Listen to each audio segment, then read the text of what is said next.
Hi, welcome to Inside Insider. I'm really excited that I'm bringing to you the second part of my conversation with Don Roberto. Now, in the first part of the conversation with Don Roberto, he talked about shamanism. I'm sure you have already watched it, but if you haven't, please find the link below and it will take you there. Remember to click on the subscribe button and the alert button so that you know when fresh content is coming out. In my second part of the conversation with Don Roberto, he gets personal. He talks about how the spirit called him into the path of shamanism. He will also be sharing his experience with ayahuasca and how it is deeply humbling and deeply healing.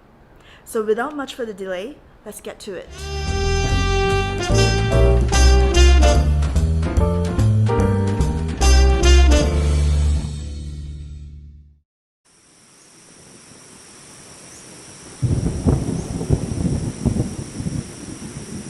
Kano abano, rama kano abano, hakon shaman akinra, senem para mayon shaman kin, medicina maketai, So I want to tonira. talk a little about how you get started as a shaman. It's a good question. I personally never sought this path. Traditionally, the path calls you. Okay. Traditionally, the ancestors or the spirits will select somebody within the tribe or the community and say, "You are going to be working on behalf of the spirits and the community." And if the person denies this and says, "I don't want this," then something called the spiritual or shamanic sickness can descend upon them until they agree to do what the ancestors or the ancestral spirits want. It's called a calling to receive the messages that you should be working in this way. And then the other thing is called a shamanic illness, which no doctor can actually identify the root cause of it, and they cannot cure it. It's maybe sometimes they're bedridden or they're passing blood, and nobody can actually locate the physical cause of this. And so when I was in Kilimanjaro, when I was doing some work as an anthropologist in Africa, I spoke to a medicine man and I said, "How did you get started with this?" And he said, the ancestors came and they said, "Do you want to do this?" And he said, "No." And they said, "Well, we'll be back next year." And they made him bedridden for a year. And then at the end of the year, they came back and then they said, "Do you want to do this?" And he said, "No." And then again, for a whole year, he was bedridden. And the third year, the beginning of the third year, they said, "You want to do this again?" And kind of shook his head and said, "Okay, all right, I'll do this." So that's a classic story, and it really does happen. I didn't have to go through these trials and tribulations. I was interested, and basically I left it for 20 years. I mean, I even encountered the word or the concept of ayahuasca in the beginning, 20 years in 1987, and then 20 years later, I'm in Taiwan, and it comes back to me. People start to message me and saying, can we be your friends? And I look at their interests, and it says, shamanism and ayahuasca, and I haven't really given it any thought in all this time. Basically, I messaged this guy. I said, "What are you interested in ayahuasca for, or shamanism?" He said, "Well, we have the same plants that do the same thing in Taiwan." And then the same week, another guy invited me for lunch, and then he was a very straight-laced guy. And so at the end of the conversation, he says, "Let me give you a gift." And he reached down and he pulled out of his briefcase a jar of brown liquid. This is ayahuasca. Then I realized that spirit somehow was, communicating with me in that Celestine prophecy. The signals and the signs are all around. And I went, I'm in Taiwan, as far away as you can get from the Amazon. And here are two people in the same week bringing this onto my radar. Hello. So what happened is that the first guy contacted me and said, "Hey, Chinese New Year, we're going to do a ceremony. Do you want to join?" And I was like, I'd be stupid not to join. It was down in the south, and they had a house, and it was a daytime thing, and they warmed up the medicine and mumbled a few prayers. So I drank that, and it tasted bitter and nasty, and it sat really badly in my tummy for half an hour, and I went, whoop, and then I rushed out and I purged in the flower bed, and I was shaking my head, and I looked around and I saw this guy standing there, and his head was on fire. And what they had done is that in the garden, they had actually prepared some tents for some privacy if you want to lie down. So actually, at that point, the energy that was flowing through my body was so intense that I had no option but to want to lie down. I just couldn't even stand. I was like, this is really seriously powerful. I've never experienced anything like this. So I went into a tent, I took my glasses off, I closed my eyes, and the most powerful visions ever that I'd had came rushing in, and it was 360 degrees. And they were very, very intense. And about 10 minutes later, they disappeared, and I was left in silence and darkness. But within the silence and darkness, I felt this presence, this intelligence, this huge, huge wisdom and presence. And I felt like I was being scanned, that something was inside me, and I was being examined. So first of all, I went to myself, wow, the epiphany was, I haven't drunk a chemical, I haven't drunk a drug, I haven't just drunk a liquid. I've taken in a living spirit inside my body. And this is the thing that was looking at me. And that was a big shock, because I went, this is a whole different dimension of experience that I've never had. And then it said to me, telepathically, it said, let me show you what happens when you die. Suddenly, I was in a space where there was no physical form.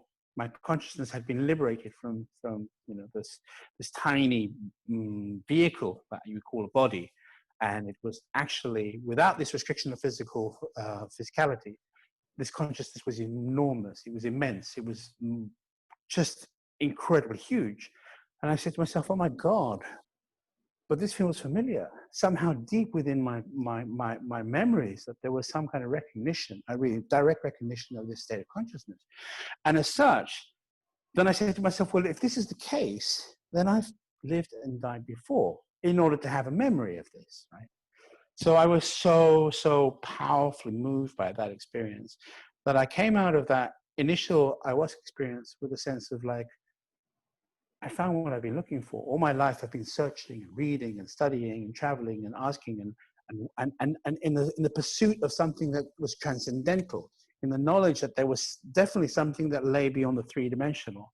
And here I was, face to face with something so numinous, so powerful, so close to the word divine, or closer at least than anything else I'd experienced in my life, that I was absolutely certain that I was at the right place at the right time and being connected to this powerful, powerful source of knowledge. And that's where my journey with ayahuasca began. So in so many ways, the spirit actually called you and drawn you in. Did your life change? Oh, absolutely. My life has completely changed since then. I mean, I was a humble English teacher teaching all levels from kindergarten right through to fourth-year university, National University in Taiwan. And so I was doing that in order to earn my money, but also my passion was photography. Okay, so that's what I was involved with. But actually, it wasn't necessarily an instantaneous decision to drop everything. In the beginning, I regarded the ayahuasca as a sacrament, as a vehicle to connect to the transcendent.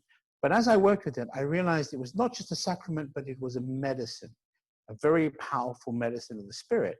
This is very profound work. If you're working with someone's spirit or someone's soul, you really need to know what you're doing. There was a lady in a neighboring city who had basically sat with another shaman 55 times, a Peruvian woman. And I said to her, look, there's this thing called the Icaros that are the sacred songs that can control the space and the ceremony and guide the person in their experience. Will you teach me? And she said, I'd love to, but there's actually somebody in Japan right now who is even better than me. And so I wrote to this person, please come and teach me. And so they did, and they began to teach me. And the difference was so enormous once the element of the Ikaro was introduced, the sacred song, it was almost like, suddenly the whole ceremony took off on a different level. He said, if you think I'm good, you should meet my teacher. I said, well, who is she? Oh, she's this lady, and she'll be in Costa Rica. She was a small woman, very humble, no airs and graces, no big shamanic fanfare, all this. But basically, we were in a circular building called a maloca, and that could fit 30 people, all lying next to each other, almost like a dandelion in that kind of circular pattern. And I went in with some pride and some arrogance, and it happened that they do the ceremony at night. And so we drank the medicine, and then she began to whistle. And then as she whistled, in her voice was all the sounds of the jungle. I was like, how do you do that? I mean, all the sounds. It's incredible. And then she segued into humming. And so from the whistling to the humming, and suddenly the air is full of hummingbirds. I mean, I could see hundreds of hummingbirds. I was like, oh, we're in a completely different territory now. And then she began to sing gently. There's just this melody emerging within the darkness. And at that point in time, I felt such repulsion, such hatred to this woman. I didn't even want to be in the same room. I found myself crawling out of the maloka towards the door on my hands and knees with tears streaming down my cheeks, saying to myself, or saying to the medicine as well, I'm so sorry, I didn't realize I was this sick, right? And then I got outside and I sat there, and I basically sat there rocking, because what happened was that the medicine, now we're talking about a whole different level of expertise and knowledge base and skill set that I was being shown. You know, I had my own little thing that I had done, but I really was now connecting with the real source and real tradition. And so what had happened with that medicine is that the medicine said, in this case said, okay, let's roll up our sleeves and do some real work. Let's look at the stuff that really ails you, really that you've carried all your life, but you didn't even know you carried. So that was childhood trauma that obviously I'd gone through, because it suddenly came up in my body. I was shaking and fearful, and it was bubbling up. So I was going through, not necessarily remembering the experience, but the whole imprint of it was coming out. And so it was really harsh. It was really intense. And actually, I was apprehensive about continuing, because I'd signed up for 9 ceremonies, right, over 3 weeks, 3 years, 3. And luckily there was a day in between ceremonies, so there was time to recuperate and regenerate and process. And so I decided to stay for the next ceremonies. And to be honest with you, it was a wise decision, but it was also, the ceremonies got harder and harder, because it was like digging deeper and deeper and deeper. And there were many points I found myself during ceremony saying, I'm never ever doing this again. And then recovering and doing the next ceremony, because it's not a joyride, it's not recreational. This is real powerful healing and transformative work, and you need the spirit of a warrior in order to do this. So I found myself in a predicament where I had to learn, because if I was going to do this, continue working with people, I really needed to go to the next level and really immerse myself in the tradition. So basically, the following year, I found a place that would teach me according to the tradition of the Shipibo people, which are a tribe in Peru. And so I began to root myself in the Shipibo tradition and the Shipibo way of holding the medicine and singing the songs. And within the Amazonian tradition, when you work with ayahuasca, it's not just ayahuasca you have to have a relationship with. You have also other plants, perhaps rose or oak or eucalyptus, that have their own medicinal quality. And so we train with those plants. And what a training in that tradition means is basically dieting. And that's not to lose weight, but it's to observe a regimen of not taking any salt or sugar or spices or oil. Sexual activity is banned for a period of time that you are dieting. And we're creating a context or the fertile ground for the plant itself to land in your body energetically and to weave itself within your body and give you its gifts of knowledge and healing capacity. And also about the lineage of the shamans. Can you give a bit more insight into that? So, for example, in Peru, there are 2 distinct lineages. There's the lineage that is Spanish influenced, and they sing in Spanish, or they may mix it with Quechua, but they're not necessarily tribal people. They don't come from a specific tribe. So what's happened is that the tradition that's emerged has been syncretic. It's been a blend of elements, and often working with different kind of iconography, like there may be some Christian references there in that work. Whereas the Shipibo are a tribe, and there are various ones, the Kashinawa or the Shipibo or the Bora. They have their own lineages that are specific to their tribes. And so what's really useful is to be rooted in a lineage so that you have a foundation, you have a tradition that you work with. Because, so for example, the Shipibo, the way they work is a very specific, it's like engineering. The language means when they start singing to you, they say, well, first of all, we're going to do this, this, this, and then we're going to look at this problem, and then we're going to do this, this, this, this, and it's very specific.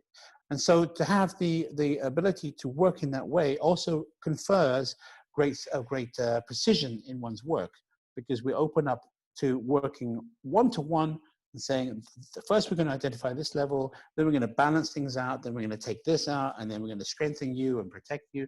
Whereas within the mestizo tradition, it tends to be more generic, more general, a bit more like name checking. Hey, let's call on the jaguar or the hummingbird or the protection of the spirits, but not necessarily as specifics. And the more I work within the Shipibo tradition, the more it reveals to me how powerful and how rich it is. There's so much to learn. You know, every time I go there, I learn something new, because I'm also working with different plants. So they show me different aspects of their power. That's beautiful. Beautiful. Thank you. Medicina maketai, maketai tonilam. Sinin para mayon shaman kin. Hey.